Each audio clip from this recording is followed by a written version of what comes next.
তো আপনি যেটা লিখেছেন আওয়ামী লীগের আসার সম্ভাবনা কতটুকু বাস্তব? 100% বাস্তব। তাকে আসতে হবে।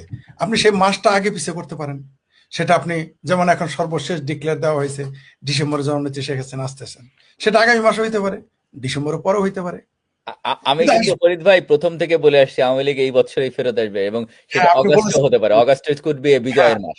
আর মাত্র 3 মাস, এরপর স্থানীয় সরকার নির্বাচন। অক্টোবর থেকে পর্যায়ক্রমে দেশের সব স্তরের স্থানীয় সরকার নির্বাচন করার আনুষ্ঠানিক রোডম্যাপ ঘোষণা করেছে সরকার। কিন্তু প্রশ্ন হলো, এই নির্বাচনে কি আওয়ামী লীগ অংশগ্রহণ করবে? শেখ হাসিনা দলের নেতাকর্মীদের কি নির্দেশনা দিয়েছেন?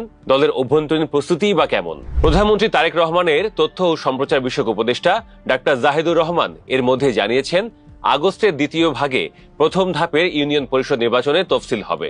দর্শক, শেখ হাসিনার ফেরা এবং শেখ হাসিনাকে ফেরানো, এই দুই টার্ম নিয়ে আলোচনা যেন থামছেই না। আলোচনা যেমন হচ্ছে, গণমাধ্যমে বিশ্লেষণ হচ্ছে, বহুজন বহু মত দিচ্ছেন। এরই মাঝে বিবিসি বাংলা শেখ হাসিনা ফিরলে কি হবে এরকম বিষয়ে একটা গুরুত্বপূর্ণ ইনভেস্টিগেটিভ রিপোর্ট করার চেষ্টা করেছে, যেখানে তারা বহু পক্ষের সঙ্গে কথা বলেছে, কথা বলে প্রকৃত বাস্তবতাটা, প্রকৃত পরিণতিটা তুলে আনার চেষ্টা করেছে। শেখ হাসিনা ফিরলে বাংলাদেশের অবস্থা কি হবে সেটাতে মূলত তারা আইনি দিকগুলো খুঁজে দেখেছে, কিন্তু রাজনৈতিক দিকগুলো বোধহয় খুঁজে দেখেননি। রাজনাথ সিং এবং অজিত দোভাল গিয়েছিলেন প্রধানমন্ত্রী শেখ হাসিনার কাছে। গিয়ে তারা সাম্প্রতিক পরিস্থিতি ব্যাখ্যা করেছেন, যে পাহাড়ের কি অবস্থা,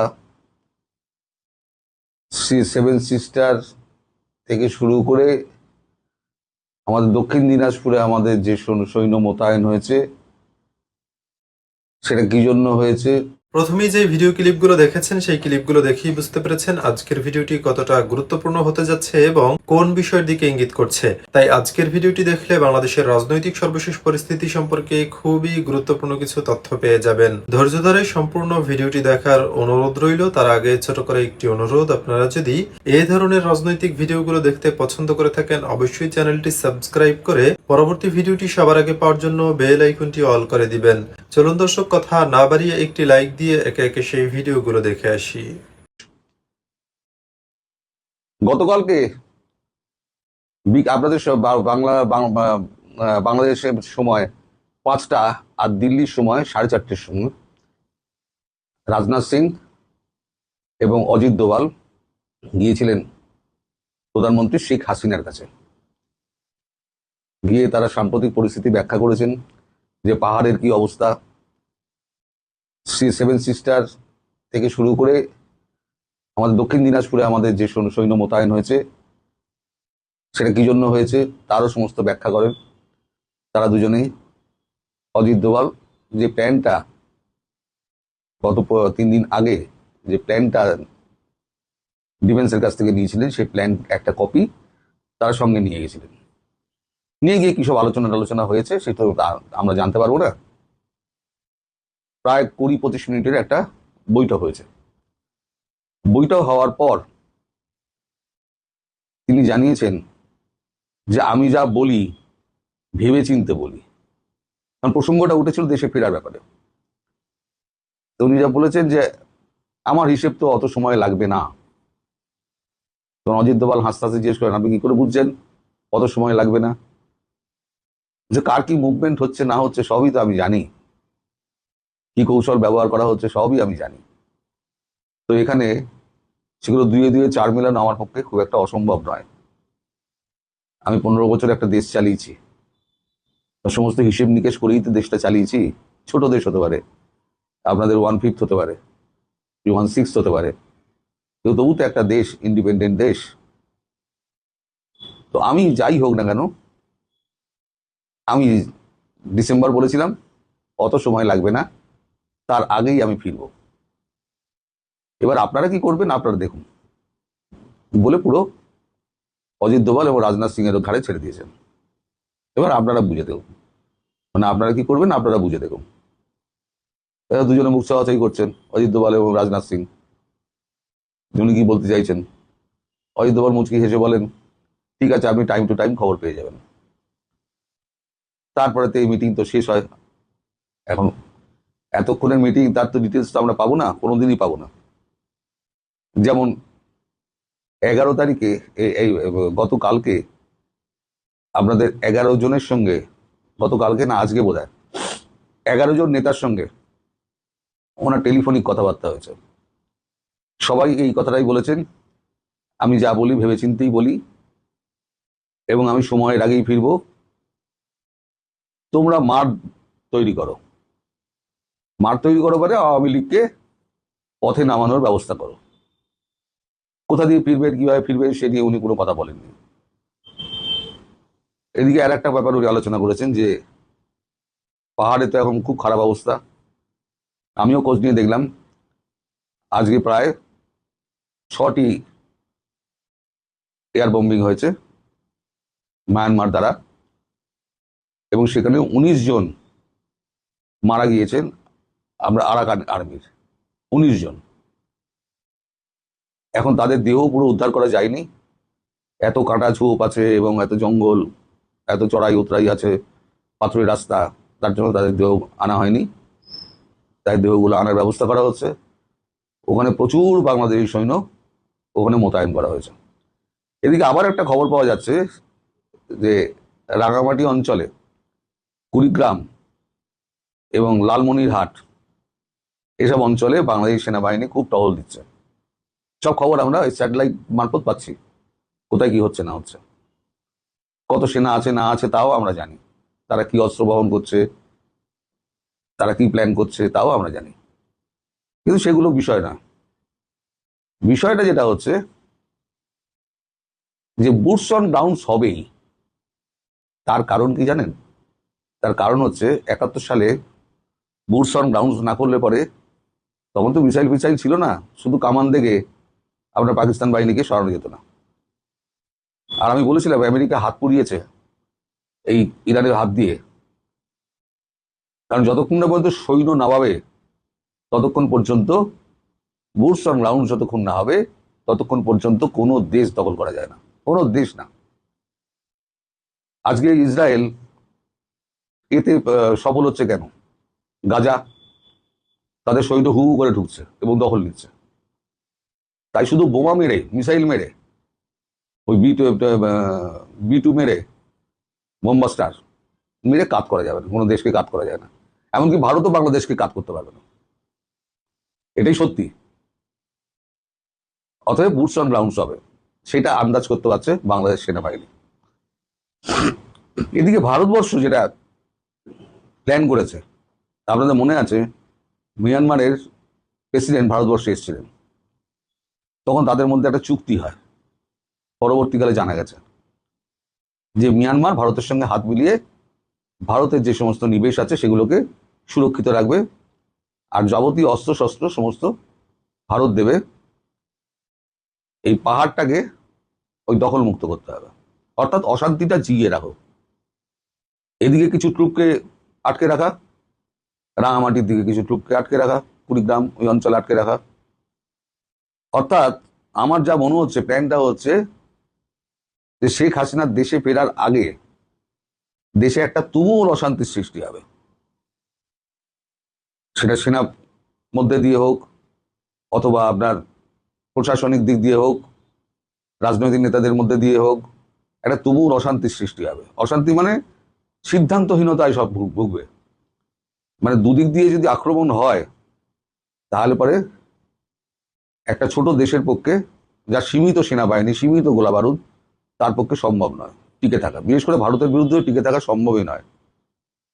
আর ভারত যদি শুধু 7 সিস্টার দিয়ে ঢুকবে তা তো নয়, এই দক্ষিণাঞ্চলে যত আপনার বর্ডার আছে সেই সমস্ত বর্ডার দিয়ে ওরা ঢুকবে।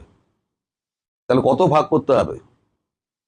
আপনাদের ওয়ার্কিং ফোর্স যা আছে 1,60,000, তাই কত ভাগ করতে হবে? কতগুলো ভাগে বিভক্ত করলে একটা করে ব্যাটালিয়নও হয়তো হবে না। যা সে তো পরের কথা।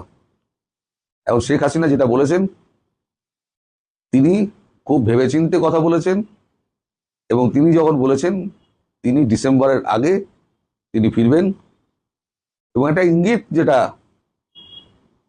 অজিত দোভালকে দিয়েছেন। অজিত দোভাল জিজ্ঞেস করেছেন আপনার কবে ফেরার প্ল্যান রয়েছে, আপনি তো বলছেন যে আমি না ভেবে চিনতে বলি না। তো আমি বলেছি আগস্ট মাসটা কেটে যাক, অর্থাৎ সেপ্টেম্বর মাস কিন্তু কেটে যাক এ কথা উনি বলেননি, উনি শুধু বলেছেন আগস্ট মাসটা কেটে যাক, তারপরে আমি ডেট ঠিক করে আমি জানাবো। সবার প্রথমে ভারত সরকারকে নিশ্চয়ই জানাবো। এর মধ্যে ভারত সরকার একটা ট্রাভেল ডকুমেন্ট দেওয়ার জন্য বাংলাদেশ হাই কমিশনের ওপরে চাপ সৃষ্টি হচ্ছে। বাংলাদেশ হাই কমিশনার বলেছে আমি সরকারের সঙ্গে কথা বলবো, সরকারের সঙ্গে কথা বলে আমি ঠিক করব। শেখ হাসিনা সেটা শুনে বলেছেন আমার ট্রাভেল ডকুমেন্ট দরকার নেই, আমার জনগণই আমার ট্রাভেল ডকুমেন্ট, তারাই আমায় বরণ করে নেবে। আমি দেশের প্রধানমন্ত্রী ছিলাম, আমি চলে এসেছি, আবার আমি ফিরবো। দেশের প্রধানমন্ত্রী, আমার কূটনৈতিক পাসপোর্ট একটা সরকার জোর করে বাতিল করেছে, তার কি মূল্য আছে? জনগণ যদি আমার সহায় থাকে, যে জনগণের জন্য আমি ফিরছি, তারা যদি আমার সহায় থাকে, তাহলে সেই মানুষের কোনো ট্রাভেল ডকুমেন্টের প্রয়োজন হয় না। ফলে আপনারা আর বারবার অনুরোধ করবেন না, আমি ট্রাভেল ডকুমেন্ট ছাড়াই আমি ঢুকে যাব এবং দেখবো আমায় কি আটকায়। গুলি চালালে গুলি চালাবে, বুক পেতে দেবো, এবং তারপরে যা হবে সেটা বাংলাদেশ সহ্য করতে পারবে না। তো এই খবরটি জোগাড় করতে করতে আমার অনেক বেলা হয়ে গেল, মানে দিল্লি হয়ে এই খবর আসে এখানে। তাই আমি 1:30টার সময়, মানে দুপুর 2টোয় আপনাদের ওখানে যে খবরটা হয় সেটাতে আমি এটা দিতে পারিনি। তাই এই খবরটা আমি এখন দিলাম। আগামীকাল যুদ্ধ পরিস্থিতি নিয়ে আমি আপনাদের আপডেট দেব, যে পাহাড়ে আপনাদের কি অবস্থা, লেটেস্ট কি অবস্থা, কতগুলো জায়গা বেদখল হয়েছে, কতগুলো জায়গা আরাকান আর্মি দখল করেছে, এবং আরসার কি অবস্থা, শান্তি বাহিনীর কি অবস্থা। তো 1000টা গ্রুপ রয়েছে, ইউডিপিএফ অনেক হাজার গ্রুপ রয়েছে। তো আজকে যে 11 জনের সঙ্গে কথা হয়েছে তার, সেখানেও তিনি নিশ্চিত করেছেন যে আমি খুব তাড়াতাড়ি ফিরব এবং জানিয়েই ফিরব, দেখি কি করে। তার এই চ্যালেঞ্জকে অ্যাকসেপ্ট করতে পারবে তো আজকে সরকার? দুদিকে যখন যুদ্ধ হবে, দুই ফ্রন্টে, একদিকে হচ্ছে মায়ানমারের সঙ্গে লাগিয়ে রেখে দিয়েছে, একদিকে ভারতের 3-4 ফ্রন্টে যুদ্ধ, সামলাতে পারবে তো? অর্থনীতিতে এই অবস্থা। তো যাই হোক, এখন দেখা যাক, আগামীকাল আপনার সঙ্গে দেখা হবে এই যুদ্ধ পরিস্থিতি নিয়ে কথা বলতে। সবাই ভালো থাকবেন, সুস্থ থাকবেন, সাবধানে থাকবেন। নমস্কার। দর্শক, শেখ হাসিনার ফেরা এবং শেখ হাসিনাকে ফেরানো, এই দুই টার্ম নিয়ে আলোচনা যেন থামছেই না। আলোচনা যেমন হচ্ছে, গণমাধ্যমে বিশ্লেষণ হচ্ছে, বহুজন বহু মত দিচ্ছেন। এরই মাঝে বিবিসি বাংলা শেখ হাসিনা ফিরলে কি হবে এরকম বিষয়ে একটা গুরুত্বপূর্ণ ইনভেস্টিগেটিভ রিপোর্ট করার চেষ্টা করেছে, যেখানে তারা বহু পক্ষের সঙ্গে কথা বলেছে, কথা বলে প্রকৃত বাস্তবতাটা, প্রকৃত পরিণতিটা তুলে আনার চেষ্টা করেছে। শেখ হাসিনা ফিরলে বাংলাদেশের অবস্থা কি হবে সেটাতে মূলত তারা আইনি দিকগুলো খুঁজে দেখেছে, কিন্তু রাজনৈতিক দিকগুলো বোধহয় খুঁজে দেখেননি। হয়তো তারা মনে করেছে রাজনৈতিক দিকটা আলাদা একটা পার্ট হতে পারে, কিন্তু আমরা চলুন, তারা যখন আইনি দিকটা দেখছে তখন পাশাপাশি আমরা রাজনৈতিক দিকটা নিয়েও একটু বুঝে ওঠার চেষ্টা করি যে শেখ হাসিনা সত্যিই যদি ফেরেন তাহলে কোন অবস্থার সৃষ্টি হবে। থাকবেন পলিটিক্স টিভি। ছিলাম শেখ হাসিনা ফিরলে কি হবে, কোন দিকে যাবে বাংলাদেশ, এই প্রসঙ্গে বিবিসি বাংলা বর্তমান আন্তর্জাতিক অপরাধ ট্রাইব্যুনালের চিফ প্রসিকিউটর আমিনুল ইসলাম, তার সঙ্গে কথা বলেছেন। আইনজীবী, সিনিয়র আইনজীবী মঞ্জির মোর্শেদ, শাহাদিন মালিক, তাদের সঙ্গে কথা বলেছেন। বিভিন্ন জনের সঙ্গে কথা বলে এই আইনি দিকটা তুলে আনার মূলত চেষ্টা করেছেন। শেখ হাসিনাকে কেন্দ্র করে সম্প্রতি রাজনীতিবিদ রুমিন ফারহানা বলেছেন যে তার ফেরার আইনি কোনো বাধা নেই। চিফ প্রসিকিউটর আমিনুল ইসলাম তিনিও বলছেন যে আইনি কোনো বাধা নেই, তিনি ফিরতেই পারেন। তবে আন্তর্জাতিক অপরাধ ট্রাইব্যুনাল জানে না যে শেখ হাসিনা কোন দেশে অবস্থান করছেন, শুধু জানে শেখ হাসিনা পালিয়ে আছেন।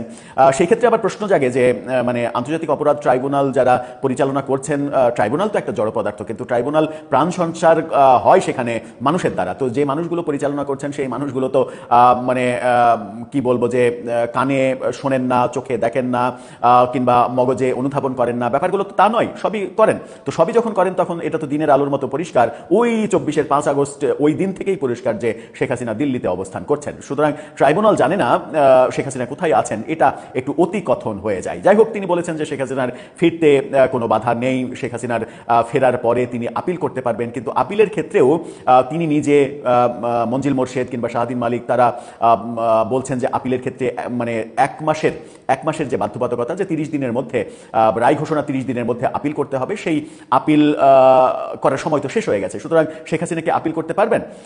তারা বলছেন বিভিন্নভাবে যে হ্যাঁ, আদালত যদি বিবেচনা করেন তাহলে পারবেন।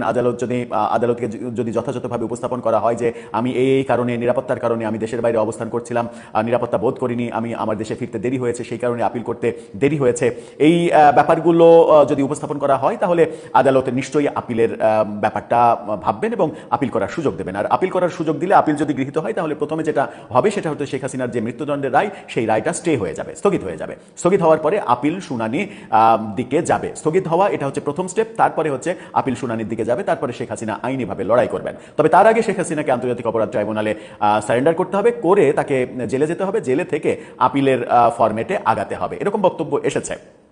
বিবিসি বাংলা মূলত তাদের শিরোনাম করেছে, সংবাদের শিরোনামটা করেছে, দেখে নিন। তারা বলছে শেখ হাসিনা দেশে ফিরলে কি হবে, এই শিরোনামে তারা আলোচনাগুলো করার চেষ্টা করেছে। আরেকটা ব্যাপার, আপিলের প্রসঙ্গে আরেকটা উদাহরণ এসেছে, সেটা হচ্ছে যে চিফ প্রসিকিউটর উদাহরণটা এনেছেন আবুল কালাম আজাদ, যুদ্ধাপরাধীর মামলায় মৃত্যুদণ্ডপ্রাপ্ত আসামি। তিনি বহু বছর পরে মানে আপিল করেছেন। এই প্রসঙ্গটা বলেছেন যে তিনি বহু বছর পরে আপিল করার সুযোগ পেয়েছেন, তার মানে আপিল করার সুযোগ শেখ হাসিনাও পাবেন। কিন্তু মজার ব্যাপার হচ্ছে, এই আবুল কালাম আজাদ মাওলানা, তিনি এনটিভিতে ধর্মের কথা বলতেন, কিন্তু বাংলাদেশের মানে ওই সময়ে কুখ্যাত যুদ্ধাপরাধী হিসেবে প্রমাণিত হয়েছিলেন তিনি। প্রেক্ষাপট পরিবর্তন হলে হয়তো সংজ্ঞাও পরিবর্তিত হয়ে যাবে। পরবর্তীতে আমরা দেখলাম যে তিনি পাকিস্তানে পালিয়েছিলেন। শেখ হাসিনার পতনের পর, 2024-এর 5 আগস্ট পতনের পরে, ইউনূস সরকারের আমলে তিনি বীর দর্পে পাকিস্তান থেকে ফিরে এলেন। ফিরে এসে তিনি আদালতে গেলেন এবং আদালতে তিনি আপিল করলেন এবং জামিনও পেয়ে গেলেন। সম্ভবত তিনি খালাসও পেয়ে যাবেন, কারণ এর আগে আমরা দেখেছি মৃত্যুদণ্ডপ্রাপ্ত আর এক আসামিকে বেকসুর খালাস দেওয়া হয়েছে। তো বাংলাদেশের রাজনৈতিক প্রেক্ষাপট পরিবর্তনের সাথে সাথে কখনো কখনো এই ভাষাগুলো পরিবর্তন হয়ে যায়, আদালতের ভাষাগুলো পরিবর্তন হয়ে যায়, কিংবা পরিবর্তন হতে কখনো কখনো বাধ্য করা হয়। এই মানে দৃষ্টান্তগুলো আমাদের সামনে একেবারে পরিষ্কার। কিন্তু শেখ হাসিনার সামনে কি সেরকম পজিটিভ রাজনৈতিক পরিবেশ আছে এখন? শেখ হাসিনার বিরুদ্ধ রাজনৈতিক শক্তি রাষ্ট্র ক্ষমতায়। সুতরাং শেখ হাসিনার পক্ষে মানে আদালত কথা বলবেন, এটা বোধহয় স্বপ্নের রাজ্যে থাকার মতো কল্পনা হবে। আবুল কালাম আজাদ এই সুযোগ পেয়েছেন বলে শেখ হাসিনাও সুযোগ পাবেন, এটা বোধহয় আমার মনে হয় যে অতি কথন কিংবা অতি কল্পনার মতো হতে পারে। এখন অতি কল্পনা যদি হয়, যেমন 1973 সালের আপিলের অধিকার সংক্রান্ত 21 ধারায় বলা হয়েছে, দণ্ডিত ব্যক্তি, সরকার বা অভিযোগকারীকে তাদের বিরুদ্ধে যে কোনো দণ্ডাদেশের তারিখ থেকে 30 দিনের মধ্যে আপিল দায়ের করতে হবে। ওই সময়সীমা অতিক্রম করলে আপিল করা যাবে না। যদি আপিল বিভাগ আইন মানতে চান, যদি আপিল বিভাগ সফট কর্নার দেখাতে না চান, তাহলে কিন্তু শেখ হাসিনার আপিল গ্রহণ করার আর কোনো স্কোপই নেই। এখন উদাহরণ যখন আবুল কালাম আজাদের আসবে, তখন একেবারেই সেটা ভিন্ন প্রেক্ষাপট, যে প্রেক্ষাপট শেখ হাসিনার আমলে নেই। সুতরাং শেখ হাসিনার আপিল গৃহীত হবে এমন কোনো মানে উদাহরণ কিংবা মানে নমুনা আমাদের সামনে নেই। সুতরাং ওখানে একটা বড় ব্যাপার রয়েছে। আরেকটা বড় ব্যাপার সেটা হচ্ছে যে আইনজীবী মঞ্জিল মোরশেদও বলেছেন যে শেখ হাসিনার কাছে এখন পাসপোর্ট নেই।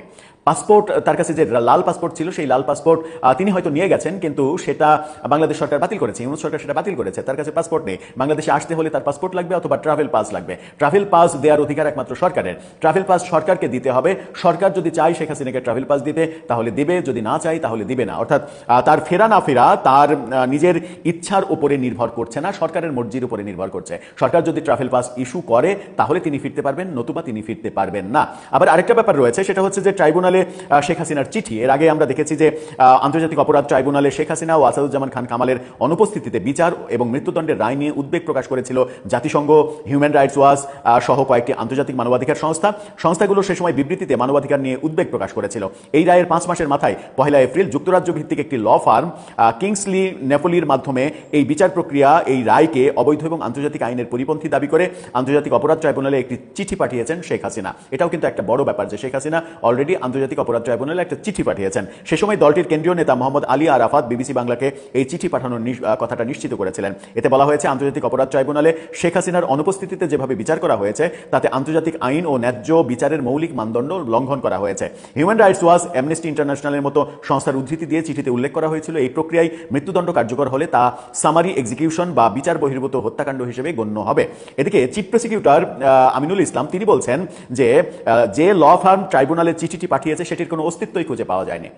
লন্ডনের একটা ল ফার্ম, একটা বিখ্যাত ল ফার্ম চিঠি পাঠালো, চিফ প্রসিকিউটর বলছেন এটার কোনো অস্তিত্বই পাওয়া যায়নি, অনলাইনে ঘাটাঘাটি করে এমনকি ওয়েবসাইটে গুগলে কোথাও এদের অস্তিত্বই নাকি খুঁজে পাওয়া যায়নি, সুতরাং এই চিঠি আমলে নেওয়ার কোনো কিছু নেই। আবার এই চিঠি যেহেতু চিফ প্রসিকিউটর বরাবর পাঠানো হয়নি, সেহেতু এই চিঠি নিয়ে আমারও কোনো কিছু বলার নেই। এটা একটা অতিমাত্রার হাস্যকর মন্তব্য হয়ে গেছে বোধহয়, যে এই ল ফার্মের অস্তিত্বই অনলাইনে খুঁজে পাননি, সেই কারণে তারা এটাকে গুরুত্ব দিচ্ছেন না। এগুলো গেল আইনি দিক, কিন্তু একটা বড় রাজনৈতিক দিক রয়েছে। সেই রাজনৈতিক দিকটা সব থেকে বেশি উদ্বেগের। সেটা হচ্ছে শেখ হাসিনা ফিরলে প্রথম যেটা হবে সেটা হচ্ছে বিমানবন্দর এলাকায় একটা বড় ধরনের বাজে অবস্থা তৈরি হবে। আওয়ামী লীগের নেতাকর্মীরা যেখানে আছেন আগের কয়েকদিন থেকে ঢাকায় জমায়েত হওয়ার চেষ্টা করবেন, তাতে করে সারা দেশে আওয়ামী লীগের ওপরে আবার নতুন করে ধরপাকড় শুরু হবে। রাস্তাঘাটে মানুষ এই পুলিশি হয়রানির ভয়ে রাস্তাঘাটে বেরোতে চাইবে না, বাসে চলাচল করতে চাইবে না। যে কোনো বাস কিংবা যে কোনো গণপরিবহন প্রতিনিয়ত বারবার তল্লাশি করা হবে, ট্রেন তল্লাশি করা হবে।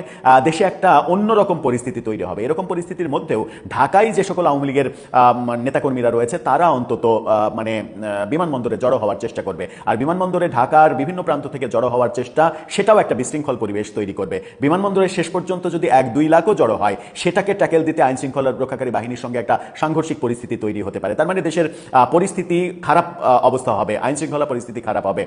এটা গেল ফার্স্ট স্টেপ। তারপরে শেখ হাসিনাকে বিমানবন্দর থেকে গ্রেপ্তার করে জেলে নেওয়া হবে, সেটাও একটা সেখান থেকে জেল পর্যন্ত নেওয়া, সেই রাস্তাতেও বাজে ধরনের কোনো সিচুয়েশন ঘটতে পারে, অনেক কিছু হতে পারে। এরপরের স্টেপটা আরো ভয়াবহ সেটা হচ্ছে যে শেখ হাসিনা দেশে ফেরার সাথে সাথে জামাত এবং এনসিপি রাস্তায় নামবে যে এখনই 1 দিনের মধ্যে 2 দিনের মধ্যেই তার ফাঁসি কার্যকর হোক। একটা রাজনৈতিক চাপ তৈরি হবে সরকারের উপরে, যে চাপটা সামাল দিতে সরকার হিমশিম খাবে, কারণ এর সঙ্গে আন্তর্জাতিক চাপ রয়েছে। আন্তর্জাতিক চাপ সামাল দিতে হবে, অভ্যন্তরীণ চাপ সামাল দিতে হবে। সরকার যদি শেখ হাসিনাকে মৃত্যুদণ্ডের দিকে নিয়ে যেতে চায়, তাহলে জামাত এনসিপি খুশি হবে। অন্যদিকে এরকম কর্মকাণ্ড করতে গেলে আওয়ামী লীগের লোকজন যদি রাস্তায় নেমে আসে, তাহলে নতুন আরেকটা পরিস্থিতি তৈরি হবে। তাদের রাস্তায় নেমে আসা ঠেকাতে যদি জামাত এনসিপি বিএনপি সবাই মিলে মোকাবেলা করতে যায়, তাহলে রাস্তাতে একটা খুবই বাজে বিশৃঙ্খল পরিবেশ তৈরি হবে। সব মিলিয়ে রাজনৈতিকভাবে যে পরিস্থিতিটা তৈরি হতে পারে, না হোক এটা আমরা চাই, যেটা হতে পারে সেটা আইনি দিকের চাইতে অনেক বড় ভাবনার ব্যাপার। সুতরাং আমার মনে হয় যে এই ভাবনা সরকারের মাথায় আছে, কারণ এই সরকারটা উজবুক সরকার না, এই সরকারটা কোনো ফাত্রা সরকার না, এই সরকারটা গতকালকে গজিয়ে ওঠা নব্য কোনো দলের সরকার না, এই সরকারটা অনেক পুরনো ঐতিহ্যবাহী একটা দলের সরকার। এই সরকারে জাঁদরেল সব মাথা রয়েছে, যারা কোনোভাবেই রাজনৈতিক পরিস্থিতি এতটুকু অনুধাবন করতে পারবেন না, সেরকমটা হবে না। সুতরাং আমার মনে হয় না যে এই ধরনের ক্যাওয়াজ তৈরি হোক দেশে নতুন সরকারের আমলে, সেটা তারা চাইবেন বলে আমি মনে করি না। সেই কারণে শেখ হাসিনাকে ফিরিয়ে আনা, প্রত্যর্পণ চুক্তির মাধ্যমে ফিরিয়ে আনা কিংবা ট্রাভেল পাস দিয়ে তাকে ফিরতে দেয়া, এই দুইয়ের কোনোটাই হবে না বলে ব্যক্তিগতভাবে আমার মনে হয়। দর্শক, আপনার কাছে কি মনে হয়? আপনার মতামত জানিয়ে লিখতে পারেন আমার। এই ভিডিওগুলো দেখছিলেন, এ সম্পর্কে আপনাদের মতামত কমেন্টে লিখে পাঠাবেন। ভিডিও ভালো লাগলে চ্যানেলটি সাবস্ক্রাইব করে আমাদের সাথেই থাকতে পারেন। এতক্ষণ সাথে থাকার জন্য ধন্যবাদ।